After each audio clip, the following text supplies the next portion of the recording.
Hello everyone, this is Unit and Measurement, chapter number 2, and we are studying today range of length. In the previous class we studied about parallax method. In parallax method we have seen that how we can calculate the distance between any two heavenly bodies, which is generally a very large distance. By estimation we can measure. In detail we studied. Today we will study some relations, some units other than SI units which could be used in measuring the length, like you can see in front of you.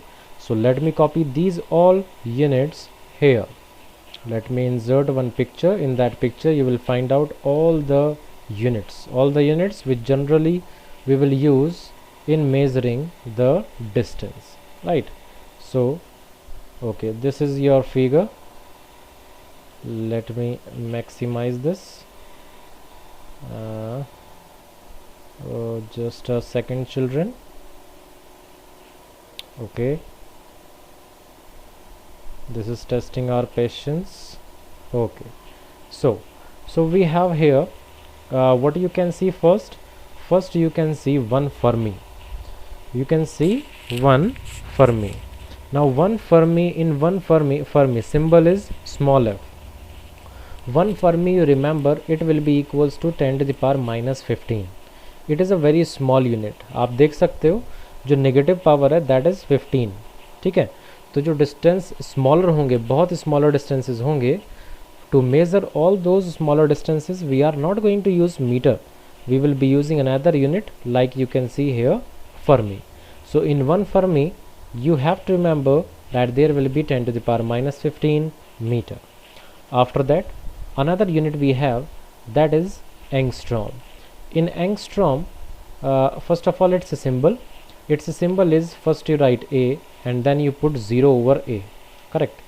In 1 angstrom you will see there will be 10 to the power minus 10 meter. This is the relationship between 1 angstrom and meter.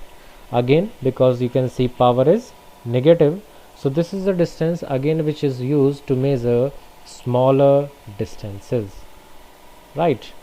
So we got two units to measure smaller distances. One is 1 Fermi and another is angstrom. After this we have angstrom, astronomical unit we have. Just a second. Okay, we have one astronomical unit.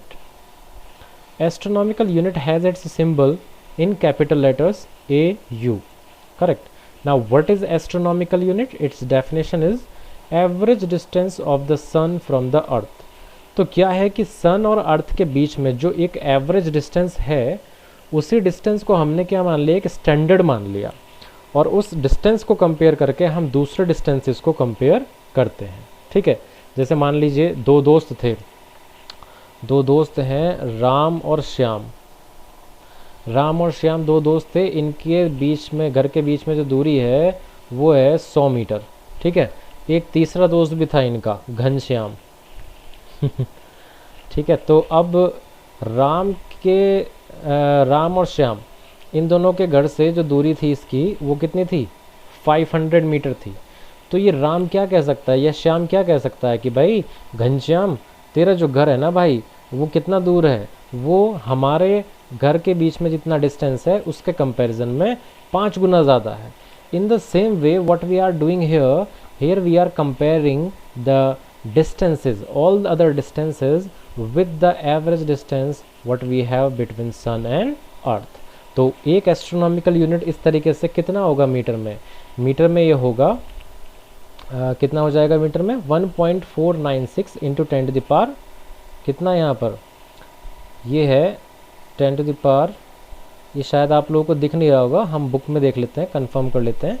Okay, it is 1.496 into 10 to the power 11 metre. ये 10 to the power 11 metre है यहाँ पर. You can write over there, I can write 1.496 into 10 to the power 11 metre. Now you check here we got positive power. यहाँ पर जो power है वो क्या है, पॉजिटिव है. अगर यहाँ पर पावर जो पॉजिटिव है तो आप लोग क्या कह सकते हैं, this unit is made to measure all those distances which are very large. ये उन सारे डिस्टेंसेस को मेज़र करने के लिए है जो डिस्टेंसेस बहुत ज़्यादा लार्ज हैं। अब आप लार्ज डिस्टेंस को मीटर में तो मेज़र नहीं करोगे, है ना, तो उसी के लिए आप लोगों को ये यूनिट दी गई है यहाँ पर, which is 1 astronomical unit. After that we have 1 light year. We have 1 light year. 1 light year, अब ये ईयर इसमें आ रहा है, तो आप लोगों को यहाँ पर इससे कंफ्यूज नहीं होना है कि ईयर कहीं पर ये टाइम की तो यूनिट नहीं है। तो आप लोग ध्यान रखिएगा, ये डिस्टेंस की यूनिट होती है। यूनिट तो डिस्टेंस की है, लेकिन इसके नाम में क्या आ रहा है, ईयर आ रहा है। तो यहाँ पर इस वजह से कन्फ्यूज़न हो जाता है, which makes it important to generate one question कि भाई light year is a unit of what, distance और टाइम। तो आप लोगों का आंसर होना चाहिए it is a unit of distance. So 1 light year, 1 light year symbol is LY. 1 light year will be equals to 9.46 into 10 to the power 15 meter. इतने metres इसमें हुआ करते हैं।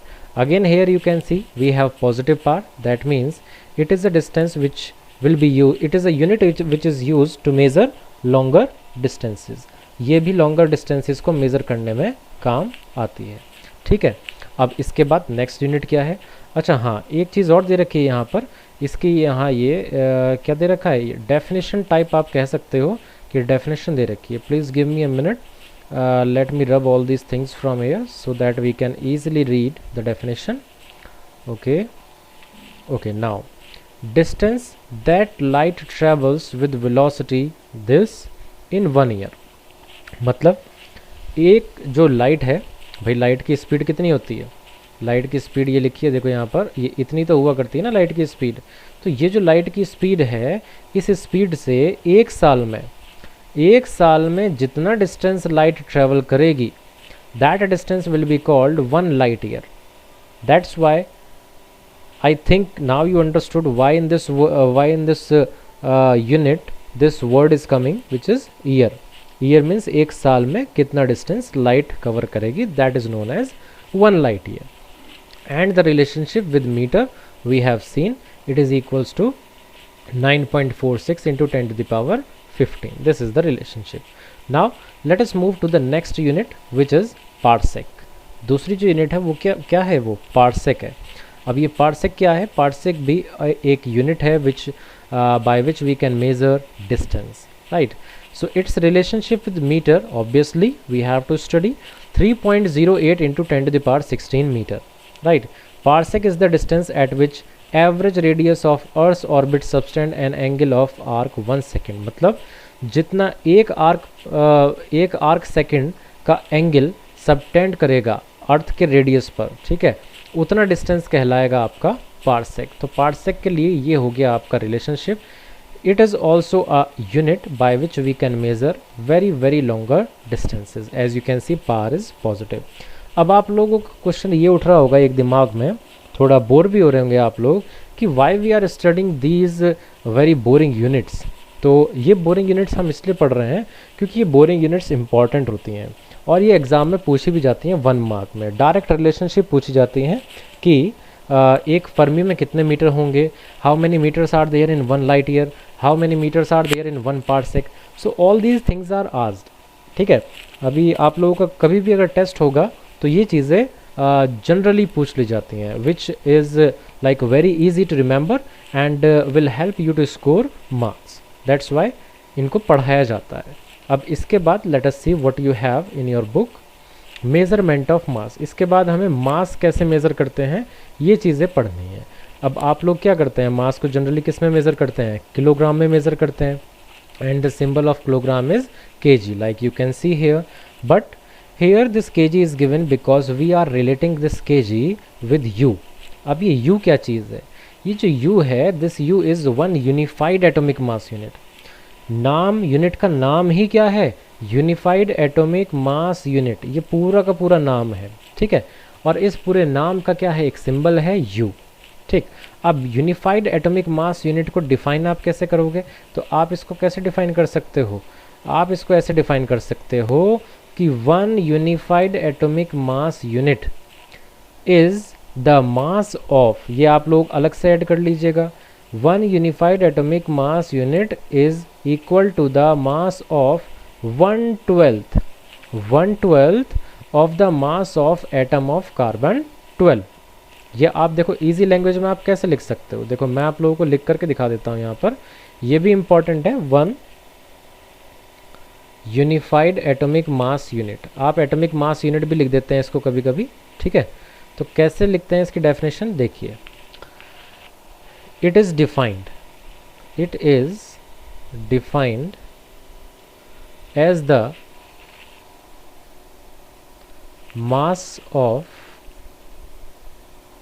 1/12 of the mass of carbon 12 atom.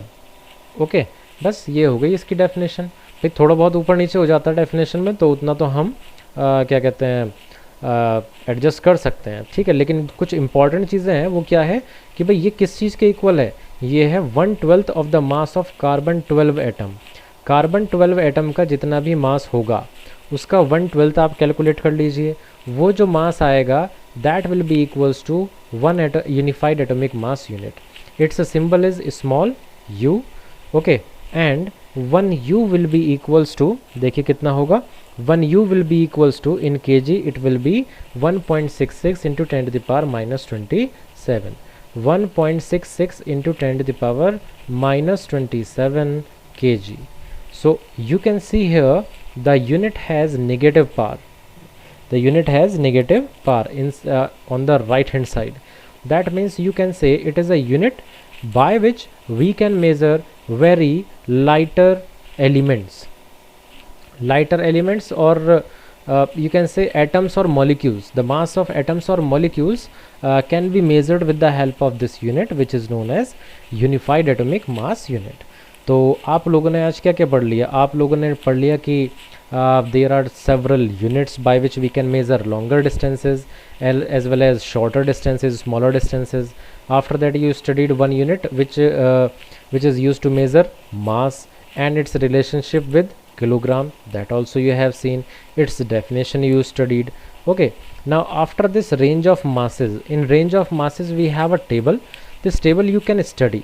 इस table में है क्या वो मैं आप लोगों को बताता हूँ। इस टेबल में आप लोगों को दिया हुआ है ऑर्डर ऑफ, अच्छा ये तो लेंथ के लिए है, माफ़ कीजिएगा, ये नहीं है आप लोगों के मास के लिए, ठीक है, ये लेंथ के लिए पढ़ सकते हैं उसको भी आप, ये है मास के लिए। इस टेबल में क्या दिया हुआ है, इस टेबल में दिया हुआ है कि that all these things which are on the left hand side, these the mass of these all quantities are of which order, मतलब किस हिसाब तक का इनमें मास होता है, कितना कम हो सकता है या कितना ज़्यादा हो सकता है, दैट ऑर्डर इज़ गिवन। तो इलेक्ट्रॉन का मास लगभग 10 to the power -30 kg के ऑर्डर का होता है, proton 10 to the power -27, rain drop 10 to the power -6, human मतलब ह्यूमन सेल मान सकते हो आप, है ना, ह्यूमन सेल नहीं ह्यूमन सेल नहीं, पूरा ह्यूमन 10 to the power 2 है ये, 10 to the power 2 मतलब kg, मतलब 100 किलो तक का आदमी आराम से आप लोगों को मिल सकता है।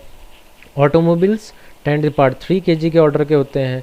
मून का मास किस ऑर्डर का है, 10 to the power 23 के ऑर्डर का है।